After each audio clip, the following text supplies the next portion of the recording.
নির্বাচন, vote oh গণতন্ত্রের মধ্যে পার্থক্য কি? নির্বাচন কি গণতন্ত্র? আমরা যারা নির্বাচন করি তারা কি কাফের? ওরে আল্লাহ, বেশ কঠিন প্রশ্ন, খুব ভালো করে বুঝেন। যেমন আমি যে আলোচনা করছি এটার সাথে সম্পৃক্ত, খুব ভালো করে বুঝেন। যেমন নির্বাচনের মাসআলার সমাধান আপনি সরাসরি কোরআনে পাইবেন। রাসূলুল্লাহ সাল্লাল্লাহু আলাইহি ওয়াসাল্লামের যুগে অমুক ভাইয়ের চরিত্র ফুলের মতো পবিত্র, অমুকের মার্কা হাত পাখা, অমুকের মার্কা নৌকা, অমুকের প্রতীক ধানের শীষ, অমুকের প্রতীক আনারস, অমুকের প্রতীক আর কি আছে বলেন না, রিক্সা, আর কি ফুটবল, আর কি। তো রাসূলুল্লাহ সাল্লাল্লাহু আলাইহি ওয়াসাল্লামের যুগে কি এইভাবে নির্বাচন হইতো? এই মাস কি চাপকল, সাবাস বেটা বাতিজা, যাক সে এতক্ষণ ওয়াজ, দাঁড়া তুই দাঁড়া, সে এতক্ষণ কিন্তু ওয়াজ বুঝে নাই, বুঝেন নাই, এতক্ষণ তার মাথার উপর দিয়ে গেছে। এখন যখন নির্বাচনের প্রতীকের আলোচনা করতেছি এখন বলতেছে যে চাপকল। যে হুজুর আপনি সবগুলোর নাম বলতে পারেন না, আরেকটা বাকি আছে। যে আমি যে আলোচনা করলাম এটার সাথে সম্পৃক্ত, খুব ভালো করে বুঝেন যে এই রাসূলুল্লাহ সাল্লাল্লাহু আলাইহি ওয়াসাল্লামের যুগে এইভাবে নির্বাচন ছিল না। নির্বাচনের মাসালা আপনি সরাসরি কোরআনে পাবেন, হাদিসে, সাহাবা একরামের জীবনী, তো খুব ভালো করে বুঝেন। এখন নির্বাচনের মাসালা আসছে যে প্রচলিত নির্বাচন, নেতা নির্বাচনের যে পদ্ধতি, যে একজন প্রার্থী হয়, একজন দলের পক্ষ থেকে প্রার্থী হয়। যেমন ইসলামী আন্দোলন থেকে প্রার্থী হয় হাত পাখা মার্কা নিয়ে, বিএনপি থেকে প্রার্থী হয় ধানের শীষ নিয়ে, আওয়ামী লীগ থেকে প্রার্থী হয় নৌকা নিয়ে। এইভাবে প্রার্থী হওয়া জায়েজ কিনা? আসেন, ক্যাটাগরি নাম্বার 1 আতিউল্লাহ। কোরআনের কোথাও এই মাসালার সুস্পষ্ট সমাধান দেওয়া হয়নি। আসেন ক্যাটাগরি নাম্বার 2 ওয়া আতিউর রাসূল। রাসূলের হাদিসে এই মাসালার সুস্পষ্ট সমাধান দেওয়া হয়নি। আসেন ক্যাটাগরি নাম্বার 3 আসহাবে রাসূল। সাহাবা একরামের যুগে এইভাবে নির্বাচন হয়নি, হাদিসেও পাবেন না। এবার আসতে হবে আমাদেরকে ক্যাটাগরি নাম্বার 4 ওয়া উলুল আমরি মিনকুম।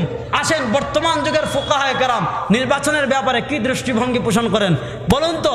আমরা মানব যেই মাসালা কোরআন এবং হাদিসে সরাসরি পাবো না, এই মাসালার ক্ষেত্রে আমরা মানব ফুকাহায়ে কেরামের মতামত।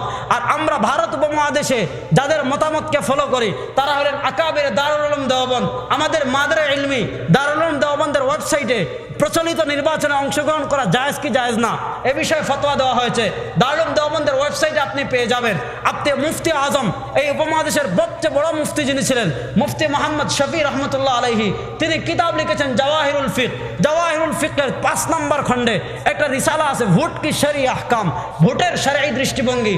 বর্তমান বিশ্বের সবচেয়ে বড় ফকিহদের একজন শেখুল ইসলাম জাস্টিস মুফতি মুহাম্মদ তাকি উসমানী হাফিজাহুল্লাহ, উনি কিতাব লিখেছেন ফিকহি মাকালাত। সেখানে একটি প্রবন্ধ আছে ইন্তিখাবাত মে ভোট কি শরঈ হাইসিয়ত, নির্বাচনে ভোটের প্রার্থী হওয়া যাবে কি যাবে না।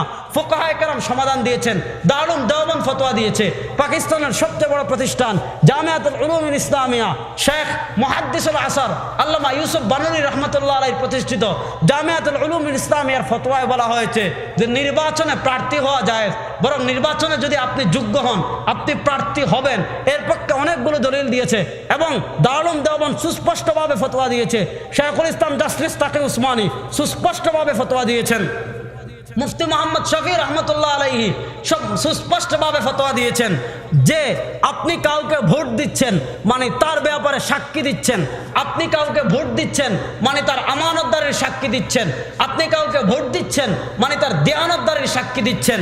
এখন আপনি যে যোগ্য না, যার আকীদা ঠিক না, যার ভিতর আমানত নাই, যার ভিতর সত্যতা নাই, এমন কোন ব্যক্তিকে যদি আপনি ভোট দেন, কোন মানুষের ক্ষেত্রে যদি মিথ্যা সাক্ষী দিলে যেমন গুনাহ হবে, কোন ব্যক্তি যদি অযোগ্য ব্যক্তিকে, ও আমানতদার নয় এমন কোন ব্যক্তিকে, সত্যবাদী নয় এমন কোন ব্যক্তিকে মানুষের গম মেরে খায়, চাল মেরে খায়, ডাল মেরে খায়, টাকা আত্মসাৎ করে, রাস্তার টাকা আত্মসাৎ করে, ইয়েতিমের টাকা আত্মসাৎ করে, টিনের টাকা আত্মসাৎ করে, এমন কোন ব্যক্তিকে যদি আপনি ভোট দেন, দারুল উলুম দেওবন্দ ফতোয়া দিয়েছে ভোট দেওয়া মানে সাক্ষী দেওয়া। আপনি তার আমানতদারির সাক্ষী দিলেন, আপনি তার সত্যবাদিতার সাক্ষী দিলেন। এখন আপনি তার সত্যবাদিতার সাক্ষী দেওয়ার পর ওই ব্যক্তি যদি গম চুরি করে, ওই ব্যক্তি যদি ডাল চুরি করে, ওই ব্যক্তি যদি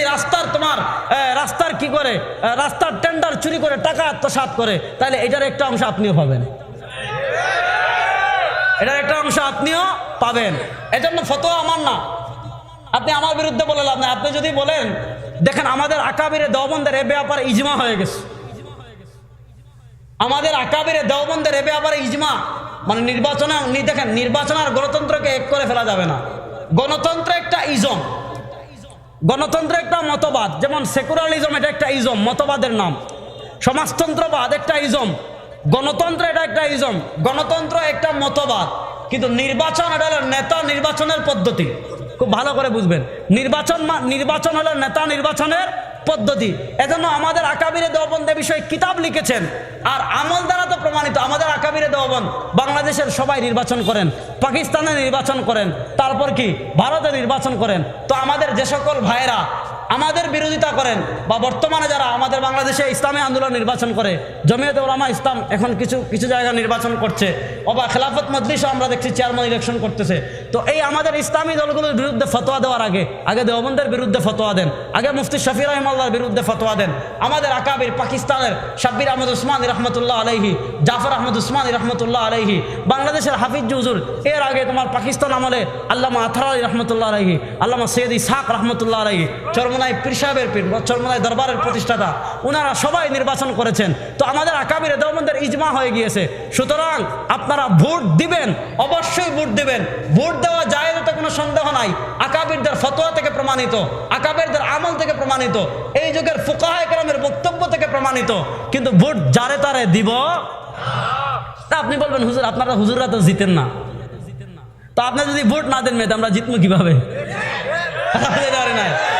আপনি যদি ভোট না দেন, আপনি ভোট দেন, শুনেন, আমি যদি না জিতি কোনো সমস্যা নাই, আপনার ভোট আপনি যোগ্য প্রার্থীকে দেন, আপনার ভোট আপনি সৎ আমানতদার ইমানদার প্রার্থীকে দেন, সে যদি না জিতে কিন্তু আপনার ভোট অন্তত পচবে না। কিন্তু আপনি এমন প্রার্থীকে দিলেন যে প্রার্থী সৎ না, যোগ্য না, সে যদি জিতেও যায় তারপর আপনার ভোট পচে গেছে। কারণ সে নির্বাচিত হয়, যত আকাম করবে তার একটা সওয়াব আপনার, তার একটা এই আকামের একটা অংশ আপনার আমলনামায়ও আসবে। কত আমার না ফতো দাঁড়াম যেমন দেবে, খুব ভালো করে বুঝেন, এটা হাসির বিষয় না। আপনারা মনে করেন ইসলাম শুধু মিলাদ পড়া আর তাবারুক খাওয়ার নাম না, কি বলেন? ইসলামকে খালি মিলাদ পড়ার, কোরআন খতম আর তাবারুক আর ইমামতির নাম? ইসলাম যেমন আমাদের রাসূল ইসলাম যেমন মসজিদের ইমাম ছিলেন, আমাদের রাসূল রাষ্ট্রের ইমাম ছিলেন কি ছিলেন না? তো আমরা শুধু মসজিদের ইমাম হলে চলবে না, রাষ্ট্রেরও ইমাম হতে হবে। রাষ্ট্রের ইমাম হতে রাজনীতি করা লাগবে কি লাগবে না? আমরা রাষ্ট্রের ইমাম হওয়ার জন্য আমরা প্রার্থী হয়েছি। হযরত ইউসুফ আলাইহিস সালাম প্রার্থী হয়েছিলেন না? আমরা প্রার্থী হয়েছি। আমরা আপনাদেরকে জাহান্নামের পথ থেকে বাঁচানোর জন্য মার্কা দিয়েছি, প্রার্থী দিয়েছি, ইসলামের পক্ষে প্রার্থী দিয়েছি। এখন সে জিতুক না জিতুক, আপনার দায়িত্ব তাকে ভোট দেওয়া। আপনি যদি ভোট না দেন, আপনি যে প্রার্থীকে দিবেন সে যদি জিতেও যায়, আমরা তাকে ভোট না দিয়ে, আমরা যদি না জিতি, তারপর আমরা ইসলামের পক্ষে ভোট দিব। আমার ভোটকে আমার ভোট পচলে পচে যাক, কিন্তু আমি কখনো নিজে পচে যাব না, ইনশাআল্লাহ। এবার যদি আপনি বলেন ভোট করলে কাফের, তাহলে আগে সব আকাবিরদেরকে কাফের ফতোয়া দেন। আগে ফতোয়া দেন যে মুফতি হযরত হুসাইন আহমদ মাদানী রহমতুল্লাহ কাফের, ফতোয়া দেন শাব্বির আহমদ উসমানী রহিমাল্লাহ কাফের, ফতোয়া দেন মুফতি শফি কাফের, ফতোয়া দেন ইউসুফ বান্নুরি কাফের, ফতোয়া দেন আশরাফ আলী থানবী কাফের। তারপর নাহলে আমরা মুসলমান কাফির থেকে এটা ফুরের চিন্তা কি কন? যাক, আর বেশি বললাম না, বহু কথা আছে, অনেক বই আছে এই বিষয়ে। যারা বিভ্রান্তি আছে, এই ভোট কি শরিয়া আহকাম এটা পড়ে নেবেন, শাইখুল ইসলাম তাকি উসমানীর ইন্তেখাবাত কি শরিয়া আহকাম এটা পড়ে নেবেন, দারুল দেওবন্দের ফতোয়াটা দেখে নেবেন। আশা করি সব বিষয় পরিষ্কার হয়ে যাবে ইনশাআল্লাহ।